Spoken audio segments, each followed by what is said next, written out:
Thanks, guys. Hello, everyone. I'm Kate Baldwin. As they were saying, any moment now we are going to be hearing from President Trump and Nikki Haley, the U.S. ambassador to the United Nations. She was announcing this morning that she's resigning her post. This breaking news coming as a shock to many, from New York to Washington and beyond. Shockwaves through the foreign policy establishment. Many have viewed Haley as a stabilizing influence in an often tumultuous administration. We have a lot to cover. We are waiting for the tape from the Oval Office to come in, and when it does, believe you me, we will play it for you, because what Nikki Haley says and the president says right now is very important. CNN's Michelle Kaczynski is at the State Department. I want to begin, though, at the White House with CNN's Abby Phillip. Abby, what more can you tell us about what the president, what Nikki Haley are talking about in the Oval Office right now? Well, Kate, in a few minutes, you'll see President Trump and Nikki Haley side by side, putting on a very positive face on this departure, talking about their mutual respect for each other. Nikki Haley telling reporters that she decided after 2 years in the job. Abby, hold on one second. Let's listen into the Oval Office, the president and Nikki Haley.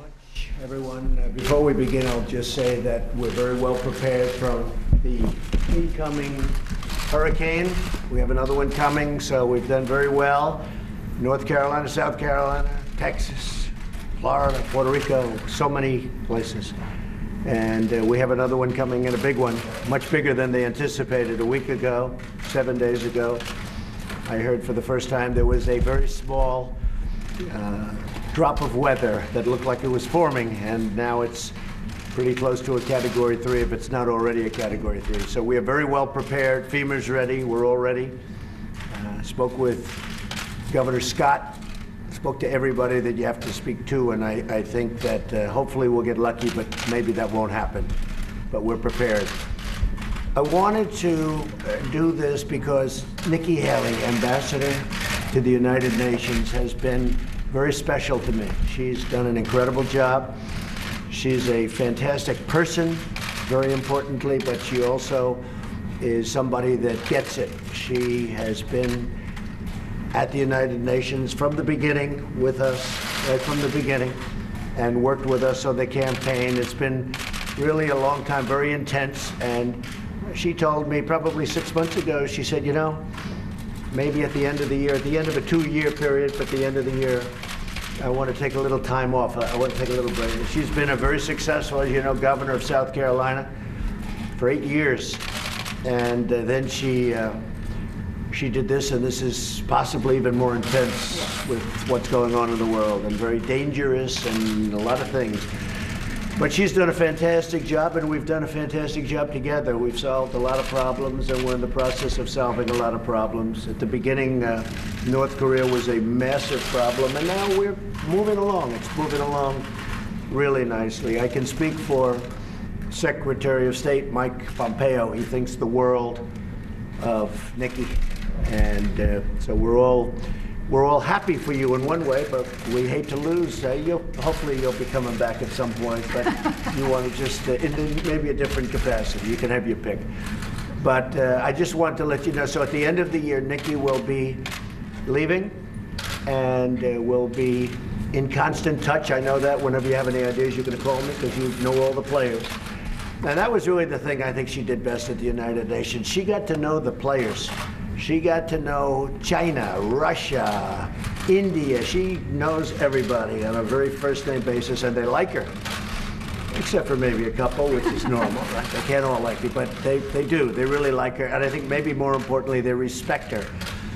So, Nikki, I just wanted to tell you that we will miss you. We'll be speaking all the time, but we will miss you nevertheless, and you have done a fantastic job, and I want to thank you very much. Thank you very much. Thank you. Well, I want to say, first of all, I want to thank the president for just, allowing us to come out and talk to you this way. It has been an honor of a lifetime. I said I am such a lucky girl to have been able to lead the state that raised me and to serve a country I love so very much has really been a blessing, and I want to thank you for that. But I'm most excited, look at the 2 years. Look at what has happened in 2 years with the United States on foreign policy. Now the United States is respected. Countries may not like what we do, but they respect what we do. They know that if we say we're going to do something, we follow it through, and the president proved that, whether it was with the chemical weapons in Syria, whether it's with NATO, saying that other countries have to pay their share. I mean, whether it's the trade deals, which have been amazing, they get that the president means business, and they follow through with that. But then if you look at just these 2 years at the UN, we've cut $1.3 billion in the UN's budget. We've made it stronger, we've made it more efficient. South Sudan, we got an arms embargo, which was a long time coming. 3 North Korean sanctions packages, which were the largest in a generation, done in a way that we could really work towards denuclearizing North Korea. The Iran deal, bringing attention to the world that every country needs to understand you can't overlook all of the bad things they're doing. You have to see them for the threat that they are. I think you look at the anti-Israel bias and the strength and courage that the president showed in moving the embassy and showing the rest of the world, we will put our embassy where we want to put our embassy. You know, all of those things have made a huge difference in the U.S. standing, but I can tell you that the U.S. is strong again, and the U.S. is strong in a way that should make all Americans very proud. And I do want to say that it's not just the president I want to thank. The family in general, the First Lady has been nothing but very, very kind to me. I can't say enough good things about Jared and Ivanka. Jared is such a hidden genius that no one understands. I mean, to redo the NAFTA deal the way he did, what I've done working with him on the Middle East peace plan, it is so unbelievably well done. And Ivanka's been just a great friend, and they do a lot of things behind the scenes that I wish more people knew about, because we're a better country because they're in this administration. I also just have to say, certainly thank you to my family. Michael is a saint, and my 2 little ones, I adore them. And to Team USUN. You know, they sacrificed a lot. They put a lot of time and energy into it, but they have a lot of heart and really wanted to make America proud. And so with that, I'm not leaving until the end of the year. My goal is that we make sure that everything is in good place and for the next ambassador to come in. But it's a great day in the United States, and I'm proud to have been part of the team. Now, I don't have anything set on where I'm going to go. I think that the main thing was I was governor for 6 years, and we dealt with a hurricane, a 1,000-year flood, a church shooting, a school shooting. There was a lot, and then to come in and do 2 years of Russia and Iran and North Korea, it's been 8 years of intense time, and I'm a believer in term limits. I think you have to be selfless enough to know when you step aside and allow someone else to do the job. So thank you, Mr. President. It's been an honor of a lifetime. And I will say this, for all of you that are going to ask about 2020, no, I'm not running for 2020. I can promise you what I'll be doing is campaigning for this one. So I look forward to supporting the president in the next election. That's so good. Thank you, Nikki. Ambassador Haley, you listed off a long list of accomplishments. Why would you want to leave that all behind? Is it really a personal decision because you've been away from your family for so long? Or is there something else too? My family is very supportive. So no, there's no personal reasons. I think that it's just very important for government officials to understand when it's time to step aside. And I have given everything I've got these last 8 years. And I do think that sometimes it's good to rotate in other people who can put that same energy and power into it. So there really is, a lot of people are going to want to say there's a lot of reasons why I'm leaving. The truth is, I want to make sure that this administration, the president, has the strongest person to fight. It was a blessing to go into the UN with body armor every day and defend America. And I'll always do that. I'll never truly step aside from fighting for our country. But I will tell you that I think it's time. And Mr. President, why make the announcement now as opposed to after the midterms? Well, Nikki's going to be staying till the end of the year, which will be just about 2 years. And I just think, and I was just, as Nikki was speaking, I was thinking when we came into office, it was almost inevitable in the minds of many that we were going to war with North Korea. If you ask President Obama, I'm sure he'll tell you that that was by far his biggest problem when we sat and met right here. But that looked like a real problem. Iran looked like a real problem. It was a question of when would they take over the Middle East. prior to my coming here, and now Iran is fighting for their lives. They've got riots in all their cities. It's blowing up. Their inflation, their economy is in tatters. And at some point, they'll probably come and want to make a real deal, not the deal that they made, the ridiculous deal that they made. That was unacceptable to me. And so we'll see what happens. But what a difference between Iran when we first came, I'd like to say the day before we came, and also if you look at North Korea, I mean, there was a deal that there was something that was, it was a devastating, potentially devastating problem, and now the relationships are very good. Secretary of State Mike Pompeo just left, had a great meeting, also was in China, also spoke to many of the Asian leaders or went there and had some good meetings, but had a really very good meeting with North Korea and Chairman Kim, and we've just made a lot of progress on so many other fronts also. And I think the world, as Nikki said, the world is really respecting the United States again, much more so than they have in many, many decades. We are respected again, that I can tell you, very much respected again. And people want to be on our side. Even if you look at the votes in the United Nations, I mean, votes that we would normally get no votes, we're getting very strong votes now. So I just want to thank Nikki, and I thought this would be an appropriate way of doing it, because when you write it out on a piece of paper that, you know, Ambassador Haley will be leaving, and you say nice things, people say, well, what's going on? This is the right way to do it. And when you really think somebody's done a terrific job, I felt this was an appropriate way of doing it, and we both liked it. So I just want to thank the ambassador. I just want to thank Nikki, okay? What are you thinking about the successor? Well, we have a number of people that would very much like to do it. It's a great position, and Nikki realizes it. I think she's helped make it a much better position, if you want to know the truth. I think it's become maybe a more glamorous position than it was 2 years ago. Maybe I wonder why, but it is. Yeah, I mean, she's made it a very glamorous position. She's made it a more importantly, a more important position. So we have, I can almost say, many people that want to do it, and they're very good people. And I'll be talking also to Nikki about that, and to the general about that, and to my staff. But we have many people that are very, very much interested in doing it. You said you just saw Secretary Pompeo. Are you frustrated by the lack of actual announcements that are coming? No, not only am I not frustrated, I think it's incredible what's happening. You're talking about North Korea? It's amazing the way the media, who are you with? With France 24. With who? France 24. France.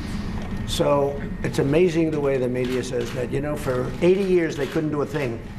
And what are we in, 3 months of negotiation? It's ridiculous. As I've said about 1,000 times, you have no rockets flying, you have no missiles flying, you have no nuclear testing, you have nuclear closings, closing up different areas of North Korea. We're getting the remains back. It's already started, of our great heroes. We got our hostages back, and I didn't pay $1.8 billion like the previous administration. I paid nothing. But I have agreed to meet, and I have agreed to spend time. But how long has it been since we left Singapore? It was 3 months or so. And people say, that's the media saying, like, how can we be negative? Let's see, he's done really well. How can we be negative? Oh, are you disappointed with the speed? I think the speed is amazing. You have no nuclear tests, you have no rockets, and we have a very good relationship with Chairman Kim, which is very important. I like him, he likes me, the relationship is good. Mike Pompeo had a very, very good meeting. I mean, I spoke to him at length yesterday, and he'll be coming back. He'll be back tonight. And so, I mean, just the opposite. I think we've made incredible progress. Beyond incredible. Beyond it. I don't think some of the press, some of the press really covers it accurately and right, but some of the press really doesn't. Yes, John? Do you want to take this opportunity to tell us when your next meeting with Kim will be and where it will be? Well, it is happening, and we're setting that up right now. That was part of the reason that Mike was going over to meet. They're setting up the meeting, and we'll be announcing that probably a different location. Singapore was fantastic, but we'll probably do a different location. Can you get it tomorrow live? He'd probably like that. I'd like that too. I think it would be good, but we'll see. We're talking about 3 or 4 different locations. Timing won't be too far away. We've made a lot of progress, and this meeting really is to, you know, people don't realize the importance of the first meeting. I mean, we said point number one, denuclearization. And for some reason, the press doesn't pick that up. But that was actually point number one. They've agreed to denuclearization. And they continue to agree, and they continue. Now, we haven't removed sanctions, as you know. You know, people said, what have we done? We haven't removed sanctions. We have very big sanctions. I'd love to remove them, but we have to get something for doing it. Any chance the meeting could be on U.S. soil? Well, you know, I don't want to embarrass anybody by asking. I think eventually we're going to have lots of meetings on U.S. soil and on their soil, by the way. It's just, you know, that's a two-way street, on their soil also. I think that the country of North Korea is going to be a very successful country. I think it's going to be incredibly economically successful. And I want to make it that way. I think it's going to be good. Other countries, other people, entrepreneurs, banks, I will tell you, they're calling, wanting to go there and wanting to invest. At some point, when Chairman Kim makes that decision, I think he's going to unleash something that's going to be spectacular, really spectacular. And I think he knows it, and I think that's one of the reasons that we're having very successmul conversations. I think he wants to get on with it. President, when will a successor Yes. to Ambassador Haley be named? Excuse me? When will a successor to Ambassador Haley be named? When? What is it? When will a successor be named? Oh, I would say we'll name a successor, I don't know, within the next 2 or 3 weeks. Maybe sooner. Mr. President, have you spoken to the Saudis about missing what was President? I have not. No, I haven't. But I will be at some point. What do you know at this point? I know nothing right now. I know what everybody else knows, nothing. Just What's your response to Hillary Clinton saying last night's swearing in of Judge Kavanaugh was more political event than it was a national event? I guess that's why she lost. She doesn't get it. She never did. I knew that a long time ago. Hillary never got it. That's why she lost. Anything else? Sir, the midterms are in 4 weeks. Yeah. What's your prediction right now for the GOP, and how's your stamina out on the campaign trail? I think we're going to do well. What you people would say, I guess, if you saw there was a 5% drop-off, you'd say, there's something wrong with the president. You would say, but no, I'm going to Iowa tonight. We have a big, big crowd. Going to make a big announcement tonight, by the way, in Iowa. We're going to be making a very big announcement. And I have to say the farmers are so thrilled with the USMCA, the new agreement. I don't use the word NAFTA because NAFTA was a disaster for our country. NAFTA, we lost millions and millions of jobs, thousands and thousands of factories and plants, and bad for farmers. You look what happened. Farmers over the last 15 years, it's only gone down. Now they're going to go up. We just opened up Mexico. We just opened up Canada. And it's great for our farmers. But I'm going to Iowa tonight, and we'll be talking a little ethanol tonight. And got some great things planned. And speaking of that, I will say, if you look at industries, the steel industry in this country is back like nothing I've ever seen before. In a period of 6 months since we started doing what I'm doing, the steel industry has literally revived. U.S. Steel is opening up 8 plants. Nucor is opening up. Everybody is. The steel industry in our country is really, really hot. So it's really been great. But I'll be going to Iowa tonight. What about Secretary Pompeo's meeting in China? How did that go? Very well. Very well. No, we're very well. We have a very good relationship with China. But you know, they took out $500 billion out of our country for many years, each year, and we just can't let that happen. This should have been talked about by people in this chair for many years. Look, for years and years, they were taking out $200, $300, $400, and even $500 billion a year. We helped rebuild China. If we don't do that, China's not where they are right now. And that's fine with me, but we're not doing it any longer. You promised more tariffs on China if they retaliate. Oh, sure, absolutely. Are you going to go forward with that? 100%. If they do that, if they retaliate, what does retaliate mean? They've already retaliated. They've taken out $500 billion. I think that's the ultimate retaliation. Now, look, China wants to make a deal, and I say they're not ready yet. I just say they're not ready yet. And we've canceled a couple of meetings because I just say they're not ready to make a deal. We can't have a one-way street. It's got to be a two-way street. It's been a one-way street for 25 years. We've got to make it a two-way street. We've got to benefit also. Okay? Thank you. Any other questions? So I just want to finish, because this is really the pure reason for this, is Nikki, you've been fantastic. You're my friend. And I just, on behalf of the country, I want to thank you for a great job. Thank you, Nikki. Thank you. Thank you And very with much. that, And with that, President Trump and U.S. Ambassador to the United Nations, Nikki Haley, announcing that Haley will be resigning at the end of the year, leaving her post at the United Nations at the end of the year, sending shockwaves through Washington and the foreign policy community and beyond. A lot to discuss. The why, the timing, and what now. CNN's political director, David Chalian, is here with me right now. David, what did you think of that? What do you think of the